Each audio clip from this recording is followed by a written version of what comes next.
दोस्तों, Cedric Macmillan भी अब इस दुनिया में नहीं रहे, ऐसी खबर निकल के आ रही है। ये खबर निकल के आ रही है कुछ इंस्टाग्राम पेजेस से, जैसे कि आर एक्स मसल। खुद फिल हीथ ने ये स्टोरी डाली है कि वो नहीं रहे। कुछ वेबसाइट्स ये अभी क्लेम कर रही हैं। तो ये सब अभी क्यों हुआ एग्जैक्टली, क्या इसके पीछे रीज़न है, ये कुछ नहीं पता। क्या हार्ट अटैक इसके पीछे एक रीज़न था? बिकॉज रिसेंटली हमने देखा है कि बहुत सारे बॉडी बिल्डर्स की डेथ हार्ट अटैक की वजह से ही हुई है। पर जो भी ये अभी कुछ हो रहा है ना बॉडी बिल्डिंग में, ये बहुत दुखदाई चीज़ है। ऐसी चीज़ें बार बार रिपोर्ट करनी पड़ रही है और ऐसा हो रहा है बहुत कम समय में, बार बार। कितनी बार ये न्यूज़ अब रिपोर्ट करनी पड़ेंगी और कितने बॉडी बिल्डर्स के लिए करनी पड़ेंगी, ये समझ नहीं आता है। कितने सारे बॉडी बिल्डर्स जा रहे हैं, कुछ ही महीनों के बाद एक न्यूज़ आ जाती है और एक बड़े बॉडी बिल्डर की न्यूज़ आ जाती है। छोटी मोटी डेथ्स तो मैं आपको बता दूं हर हफ्ते ही होती है, जो कि हम लोग रिपोर्ट ही नहीं करते, लेकिन बड़े बॉडी बिल्डर्स भी अब इस तरह जाने लग रहे हैं। सेड्रिक की अगर मैं आपको बात बताऊं तो इनके साथ प्रॉब्लम्स चल रही थी पिछले करीबन वही 1.5-2 सालों से, जब इनकी इंजरी हुई थी। इनका फ्रैक्चर हुआ था इनकी रिस्ट में, और उसके बाद फिर हेल्थ रीजंस की वजह से ये जो लीजेंड स्पोर्ट्स खेल रहे थे पिछले साल, उसमें प्री जजिंग खेलने के बाद ये बाहर चले गए थे और फाइनल्स नहीं खेल पाए। क्या हेल्थ रीजंस थे ये इन्होंने कभी नहीं बताए। यहाँ पर इसके बाद प्रॉब्लम आती है आर्नोल्ड क्लासिक से 2 हफ्ते पहले ये एकदम से पुल आउट कर लेते हैं, मना कर देते हैं कम्पीट करने से, और रीज़न ये देते हैं कि स्टमक प्रॉब्लम्स चल रही थी। सेड्रिक बताते हैं कि जो भी वो खाना खा रहे थे वो सारा बाहर आ रहा था। इनफैक्ट उनकी बॉडी पानी भी डाइजेस्ट नहीं कर पा रही थी, सॉलिड मील्स कुछ भी नहीं खा पा रहे थे। उनका वज़न लगातार गिरता जा रहा था, और 4 हफ्ते पहले ये प्रॉब्लम उनके साथ शुरू हो गई थी, आर्नोल्ड से 4 हफ्ते पहले। और 2 हफ्ते तक उन्होंने इस चीज़ को टैकल किया और फाइनली फिर डिसाइड करा कि अब नहीं खेला जाएगा। इस तरीके से तो बिल्कुल भी नहीं। डॉक्टर से बात करी तो डॉक्टर्स ने उनको बताया था कि स्टमक अल्सर्स की का इशू है, अल्सर्स की वजह से ये सब प्रॉब्लम्स आ रही है। तो सेड्रिक ने बताया हिकअप्स बहुत ज़्यादा आ रहे थे, हिचकी पूरे दिन उनको जो होती ना वो आती रह रही थी। अब एग्जैक्टली क्या रीजंस था, देखो स्टमक अल्सर्स की वजह से जान चली जाए ये मुश्किल है। ऐसा होता ज़रूर है, ब्लीडिंग अगर एक्सेसिव हो जाए, वो अल्सर्स अगर फटने लग जाए, लेकिन मुश्किल इसलिए मैं कह रहा हूँ क्योंकि इन्होंने इस चीज़ को डायग्नोस करवा लिया था और उन्होंने पकड़ ली थी वजह। तो जहाँ तक इनका ट्रीटमेंट होना शुरू हो गया होगा, तो इसलिए चांसेस कम बनते हैं कि स्टमक अल्सर से इनकी जान गई हो। लेकिन मालूम नहीं होता बॉडी बिल्डर्स क्योंकि खुद को पुश इतना करते हैं। इनके साथ जब ये प्रॉब्लम थी तब भी प्रोटीन शेक्स और मास गेनर लिए जा रहे थे ताकि वज़न बिल्कुल भी कम ना हो। तो बॉडी बिल्डर्स में एक वो होता है ना, ज़िद्दी वाली नेचर ही सभी बॉडी बिल्डिंग का गेम ही ऐसा है कि वो बना देती है इंसान को। तो स्टिल वो लोग पुश करते रहते हैं प्रॉब्लम्स होते हुए भी। लेकिन मैं यहाँ पे किसी भी चीज़ को स्पेकुलेट नहीं करना चाहता, ना मैं ये कहूँगा कि हार्ट अटैक कोई वजह हो सकती है।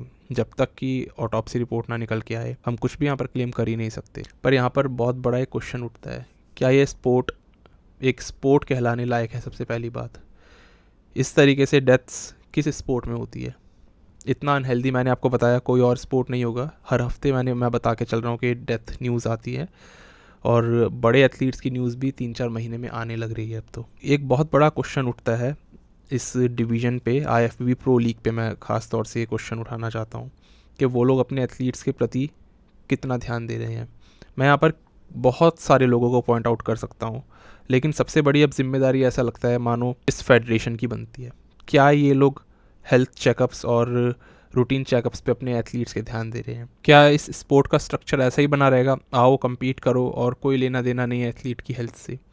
क्या डेथ्स इसी तरीके से जारी रहेंगी? फिर लोग इतनी आसानी से अब इग्नोर नहीं कर सकते इस चीज़ को। मैं तो बहुत हैरान हो रहा हूँ कि कैसे बड़े बड़े लोग जो ऊपर बैठे हुए हैं इस फेडरेशन को और बॉडी बिल्डिंग की पूरी इस कम्युनिटी को रन कर रहे हैं, वो कैसे ये सब चीज़ें होने दे रहे हैं और चुपचाप हाथ पे हाथ रख के बैठे हुए हैं। उनके एथलीट्स मरते जा रहे हैं, इतने रिलैक्स है वो लोग, मानो उनको कोई फ़र्क भी नहीं पड़ता। पिछली बार जब शॉन रोडन की डेथ हुई थी तो कुछ लोगों ने प्रोटोकॉल्स रखे थे सामने, जैसे RX मसल के ओनर डेव पोलम्बो, फ्लेक्स लुइस ने, कि बॉडी बिल्डर्स के आप हेल्थ चेकअप्स कराओ। वो अगर खुद सतर्क नहीं है इस चीज़ में, उनके कोचेज़ उनको सलाह नहीं दे पा रहे अब उस चीज़ की, तो इसकी जिम्मेदारी फेडरेशन को लेनी पड़ेगी जो ऊपर के लोग बैठे हैं।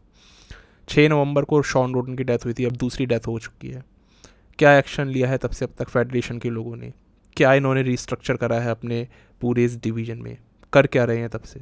बस डेथ होते हुए देखना, इतना ही काम है कि प्रो कार्ड बांट दो, वहाँ से पैसे ले लो उन प्रमोटर्स से और नए प्रो कार्ड छाप दो, या फिर शोज़ करवाते जा रहे हो, प्रमोटर्स कमा रहे हैं, लोग वहाँ पर आकर पैसा दे रहे हैं, स्पॉन्सर्स पैसा दे रहे हैं, प्रमोटर्स कमा रहे हैं, एथलीट्स मरते जा रहे हैं शो जीतने के बाद या शो हारने के बाद। यही गेम होता है बॉडी बिल्डिंग का, इसकी डेफिनेशन यही दूँ मैं?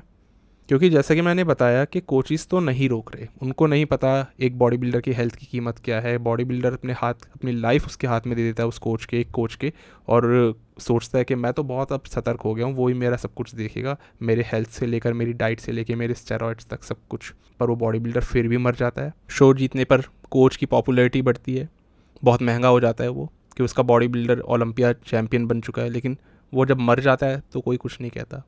ये सब बातें मैंने बहुत पहले उठाई है, पर यहाँ पर ये सब बात करने से कोई फ़ायदा नहीं होगा।